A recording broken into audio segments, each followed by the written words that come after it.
आज हम basic concept of chemistry के बारे में पढ़ेंगे। तो सबसे पहले हम केमिस्ट्री की डेफिनेशन देखेंगे या रसायन विज्ञान क्या है। रसायन विज्ञान प्राकृतिक विज्ञान की वह शाखा है जो पदार्थ, उसके सूक्ष्म कण जैसे अणु, परमाणु, इनकी संरचना, गुणधर्म और ऊर्जा द्वारा उनमें होने वाले प्रभावों का अध्ययन प्रस्तुत करती है, रसायन विज्ञान कहलाती है। मतलब कि पदार्थ जिस चीजों से मिलकर बना है, जैसे पदार्थ मिला है अणु, परमाणुओं से, तो इनकी संरचना क्या है, इनके गुण क्या है और ऊर्जा के द्वारा इनमें कौन से चेंज होंगे, इन सब की स्टडी जो है वो हम रसायन विज्ञान या केमिस्ट्री में करते हैं। इंग्लिश में इसकी डेफिनेशन देख लेते हैं। Chemistry is the science that deals with the composition, structure and properties of matter and the changes that matter undergoes. Clear. अब हम केमिस्ट्री पढ़ रहे हैं तो सबसे पहले ये जानना जरूरी है कि हम केमिस्ट्री क्यों पढ़ें, इसका क्या इंपॉर्टेंस है हमारी लाइफ में।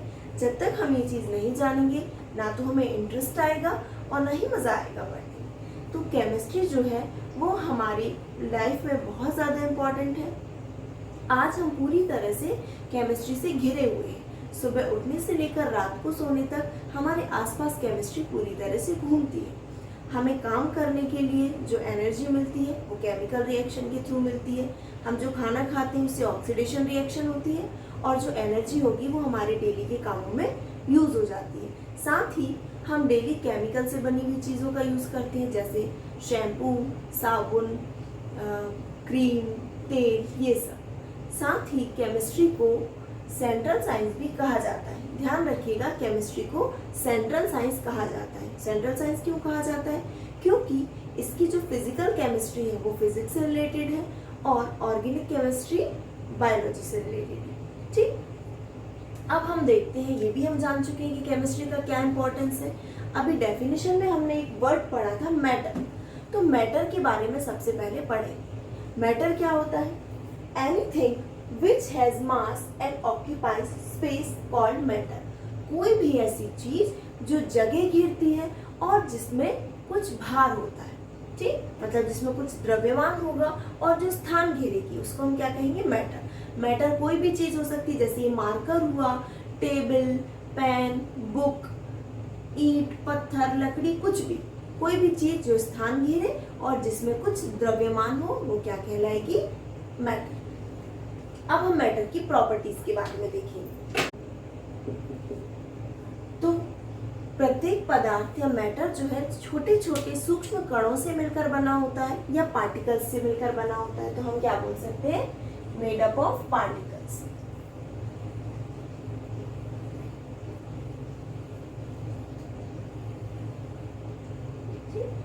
Matter is made up of particles. Matter जो है छोटे छोटे पार्टिकल्स से मिलकर बना है। ये जो पार्टिकल्स होते हैं ये इनमें मूवमेंट होता है। क्या होता है इनमें?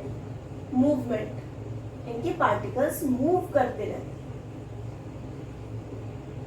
मूवमेंट होता है। साथ ही पार्टिकल्स के बीच में कुछ इंटरमॉलिक्यूलर स्पेस होता है, जिस इंटरमॉलिक्यूलर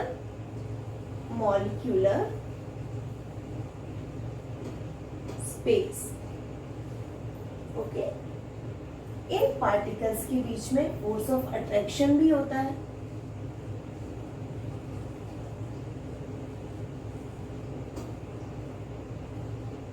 क्लियर हो गई बात? तो मैटर जो है वो पार्टिकल्स से मिलकर बना होता है। इन पार्टिकल्स के बीच में मूवमेंट होता रहता है, या कह सकते हैं कि कौन सी स्टेट में होते हैं? मूवमेंट की स्टेट में होते हैं। इनके बीच में इंटरमॉलिक्यूलर स्पेस होता है और साथ ही इनमें अट्रैक्शन भी होता है। तो ये चीज क्लियर हो गई।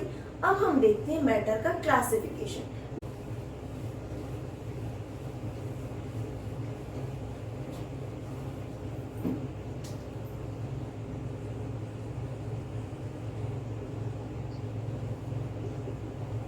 मैटर को 2 क्लासेस में क्लासिफाई किया गया है। फर्स्ट फिजिकल,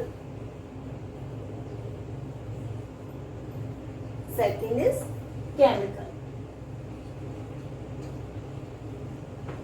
फिजिकली में क्या आ जाएगा?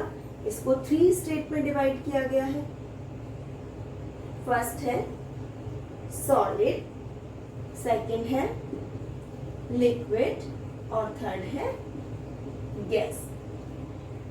फिजिकल में हम 3 स्टेट के बारे में पढ़ेंगे, फर्स्ट सॉलिड, सेकंड लिक्विड और थर्ड गैस। इसकी फोर्थ स्टेट भी होती है प्लाज्मा, लेकिन मेनली हम इन 3 स्टेट के बारे में ही पढ़ेंगे।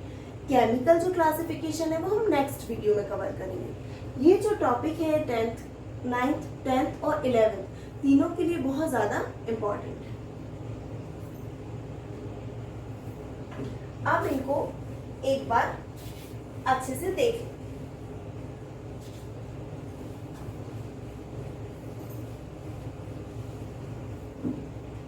फर्स्ट हम पढ़ेंगे सॉलिड स्टेट के बारे में। सॉलिड स्टेट,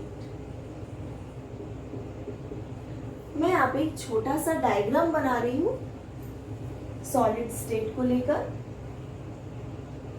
ये मान लीजिए हमने कोई मैटर लिया, सॉलिड है जो, ये इसके पार्टिकल्स,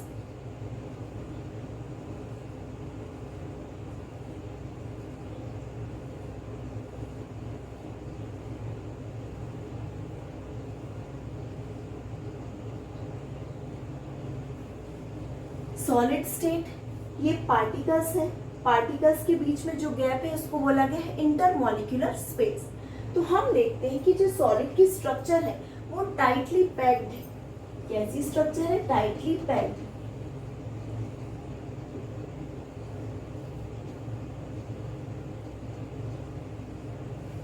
इनके बीच में इंटरमॉलिक्यूलर स्पेस कैसा है? बहुत ज्यादा कम है।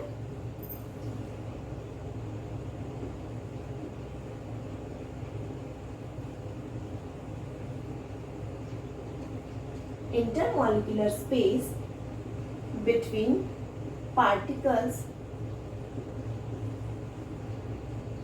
is very less.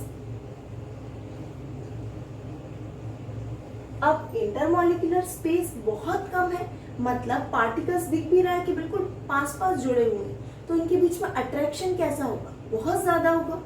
Attraction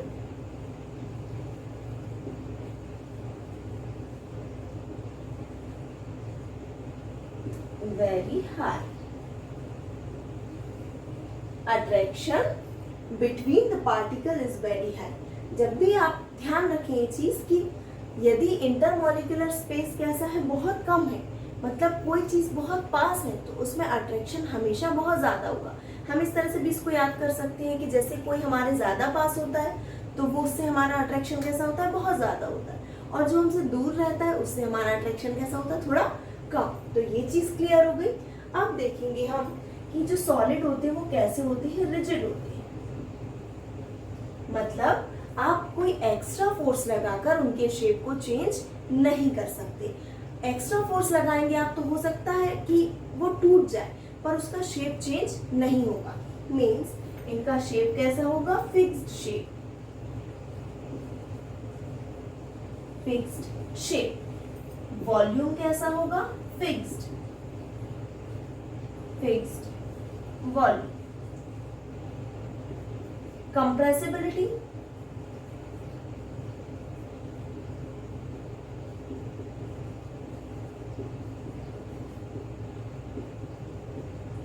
very difficult to compress. Compressibility ना के बराबर होगी, क्योंकि इनके बीच में स्पेस कैसा है? बहुत ही ज्यादा कम। आप जिस इस मार्कर को प्रेस करेंगे तो क्या ये दब रहा है? नहीं दब रहा। मीन्स कंप्रेसिबिलिटी या संपीड़ितता कैसी होगी? ना के बराबर होगी। एक्सेप्शनल केस क्या है इसमें? स्पॉन्ज। स्पॉन्ज को आप प्रेस करेंगे तो वो क्या होगा? दब जाएगा। क्यों दबेगा? क्योंकि उसके बीच में एयर प्रेजेंट होती है। तो ये चीज क्लियर हो गई। अब यदि इसमें काइनेटिक एनर्जी की बात करते हैं तो काइनेटिक एनर्जी कैसी होगी? बहुत कम होगी। काइनेटिक एनर्जी की बात हम क्यों कर रहे हैं? क्योंकि हमको पता है कि इनके जो पार्टिकल्स हैं उनके बीच में मूवमेंट होता है। तो यदि पार्टिकल्स में मूवमेंट हो रहा है तो उनकी काइनेटिक एनर्जी की वैल्यू भी कुछ ना कुछ होगी, पर जो मूवमेंट है सॉलिड के पार्टिकल्स में वो बहुत कम होता है, इसलिए इनकी काइनेटिक एनर्जी जो है वो उसकी वैल्यू कैसी होगी? लो। क्लियर? अब हम देखते हैं लिक्विड स्टेट के बारे में।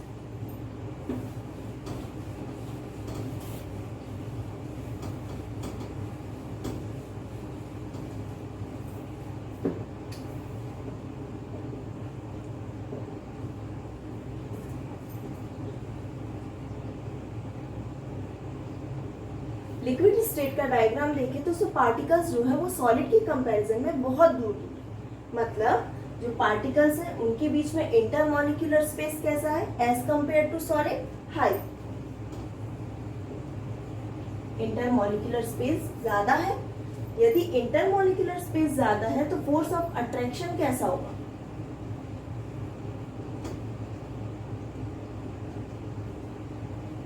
ये बात हो रही है सॉलिड के कंपैरिजन में, क्योंकि स्पेस ज्यादा है तो अट्रैक्शन कम, एक दूसरे के अपोजिट होते हैं। तो यहाँ पर स्पेस ज्यादा है इसलिए अट्रैक्शन कैसा होगा?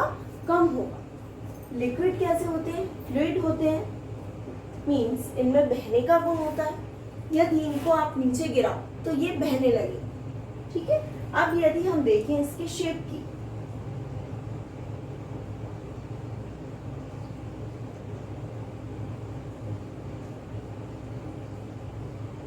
लिक्विड का कोई फिक्स्ड शेप नहीं होता। इसको जिस बर्तन में रखोगे ये उसी का आकार ले लेगा। जैसे कि आप इसको बॉटल में रखते हो तो ये बॉटल का आकार ले लेगा। यदि आप इसको ग्लास में डालो तो ये ग्लास की शेप ले लेगा। यदि कटोरी में डालोगे तो ये कटोरी की शेप ले लेगा। मीन्स इसका कोई फिक्स्ड शेप नहीं होगा, पर वॉल्यूम कैसा होगा? फिक्स्ड होगा। आप शेप तो चेंज कर सकते हो उस पर, इसका वॉल्यूम चेंज नहीं कर सकते। Means fixed volume. Okay, compressibility की बात करते हैं।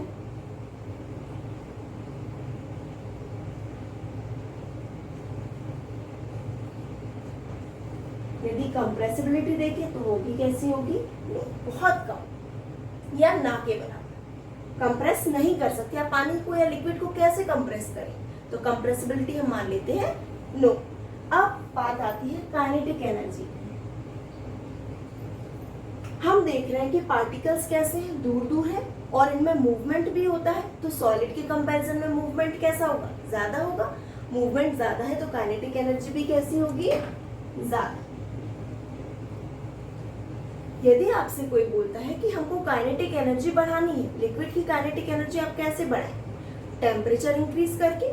जैसे कि पानी का हम टेम्परेचर बढ़ाते हैं, वो बॉयल होता है तो आप देखते हैं वो जंप करने लगता है, उसके मॉलिक्यूल से वो उछलने लगते हैं।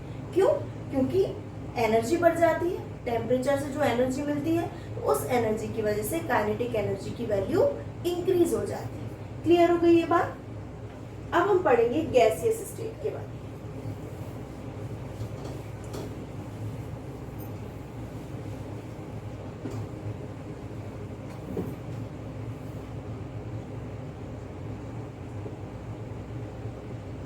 गैस के बारे में यदि हम देखते हैं इसके पार्टिकल्स तो और ज्यादा दूर है। मतलब इनमें फोर्स ऑफ अट्रैक्शन कैसा है? ना के बराबर है। और स्पेस ये भी ना के बराबर है। सीधी सी बात है, जब स्पेस ना के बराबर है तो अट्रैक्शन भी कैसा होगा? ना के बराबर होगा। और इसी वजह से गैस के जो मॉलिक्यूल्स होते हैं वो फ्री स्टेट में घूमते रहते हैं। ये चीज क्लियर हो गई। अब हम बात करते हैं इसके शेप की। इसका कोई फिक्स्ड शेप नहीं होता। No fixed shape, no fixed volume. ना तो इसका शेप फिक्स्ड होगा और ना ही इसका वॉल्यूम फिक्स होगा। ठीक। अब यदि हम बात करें इसकी कंप्रेसिबिलिटी की,